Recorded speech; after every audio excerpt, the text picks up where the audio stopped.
Cleobulus. Cleobulus, son of Eugoras, was a native of Lindos, though Duras says he was a Carian.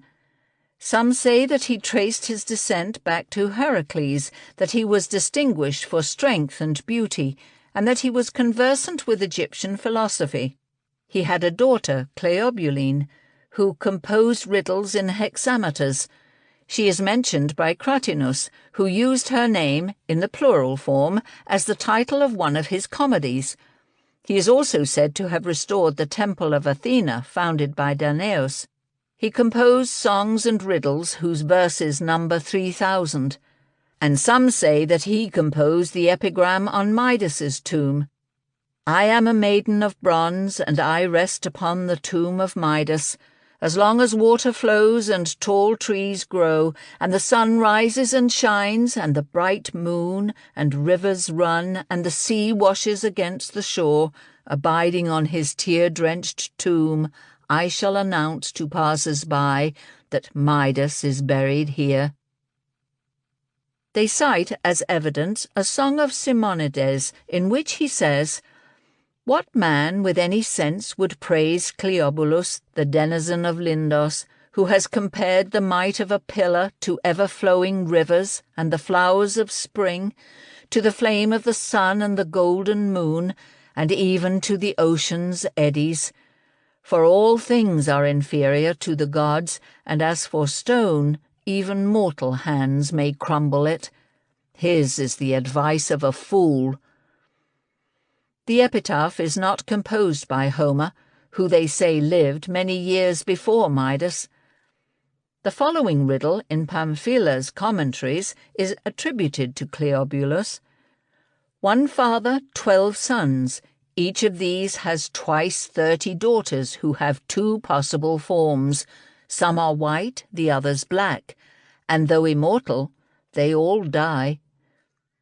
The answer is the year. Of his songs, the following is the most famous.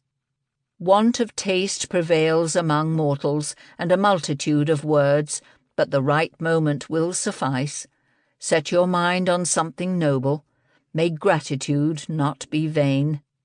He said that we should give our daughters in marriage when they are maidens in years, but women in wisdom, thereby indicating that we must also educate our daughters. He said that we should render a service to a friend to make him an even better friend, and to any enemy to make him a friend. For we must guard against the censure of friends and the schemes of enemies. Whenever a man leaves his house, let him first ask himself what he intends to do, and on his return let him ask himself what he has done. He advised men to train the body well, to be fonder of hearing than of speaking, to prefer knowledge to ignorance, to restrict their speech to words of good omen, to be friendly to virtue, hostile to vice, to avoid injustice, to counsel their city for the best, to prevail over pleasure, to do nothing by violence, to educate their children, to bring an end to enmity. Do not show affection to your wife or quarrel with her when strangers are present, for the former is a sign of folly, the latter of madness. Do not chastise a servant when you have been drinking, for you will be thought the worse for wine. Marry a person of your own rank, for if you take a wife who is your superior, he said, you will have her kinsmen as masters. Do not laugh at those who are being mocked, for you will incur their hatred. Be not arrogant in prosperity, nor abject in poverty. Know how to bear reversals of fortune with nobility. He died in old age, having lived 70 years. His inscription reads, Here Lindos, glory of the sea, bewails the passing of her native son, the sage Cleobulus. His maxim is, Moderation is best, and to Solon he wrote the following letter. Cleobulus to Solon. You have companions and a home everywhere, but I maintain that Lindos, which is governed by a democracy, will be most agreeable to Solon.